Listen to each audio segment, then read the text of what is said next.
Donald Trump is chasing a critical deadline in his most costly legal battle to date. And that is if the former U.S. president does not come up with a financial guarantee by Monday next week, New York's Attorney General can start the procedure of collecting on more than $454 million that Trump owes the state in a civil fraud lawsuit. Now, New York state lawyers urge the court not to buy Trump's claims and that it's impossible to post a bond fully covering the amount while he appeals. The state is arguing that Trump and his co-defendants did not explore every possible option there is. Trump's lawyers said earlier this week that he could not find an underwriter willing to take on the entire amount. A lawyer in the state attorney general's office has suggested other options, such as number one, he could divide the total among multiple bonds from different underwriters. Or number two, let a court hold some of Trump's real estate while he appeals. Trump on this has commented before saying that if you sell a property or do something and then you win the appeal, you don't have the property. The ex-president is challenging a judge's ruling last month that he, his company and key executives inflated his wealth on financial statements that were used to get loans and insurance.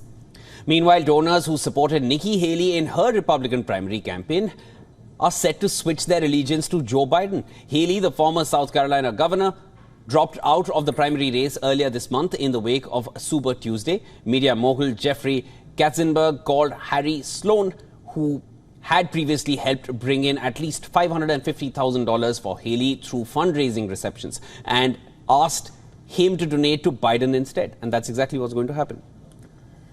Biden's campaign apparatus already has a significant lead over the Republicans when it comes to funding. The Biden campaign recently announced it has $155 million in cash on hand and that it raised $54 million in the month of February alone. While former U.S. President Donald Trump's committee said that it has $36.6 million in cash on hand at the end of January, with 1 month less of fundraising having been reported publicly.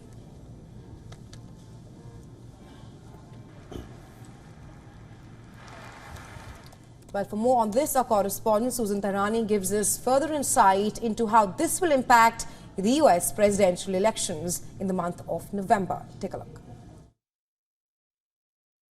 It's hard to tell at this point what effect the decision of Haley donors supporting Biden instead of Trump will have on the general elections, but it will likely bolster the Biden campaign's funding and momentum.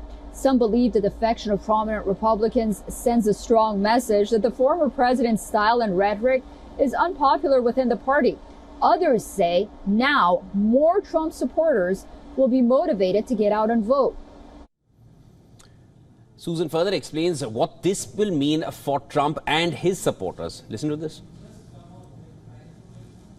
The establishment of groups like Republican Voters Against Trump and Republican Accountability PAC suggests a concentrated effort to undermine Trump's re-election campaign at a time when the former president is facing a slew of legal problems, including the possibility of having his assets confiscated here in New York if he's not able to make bond by next week.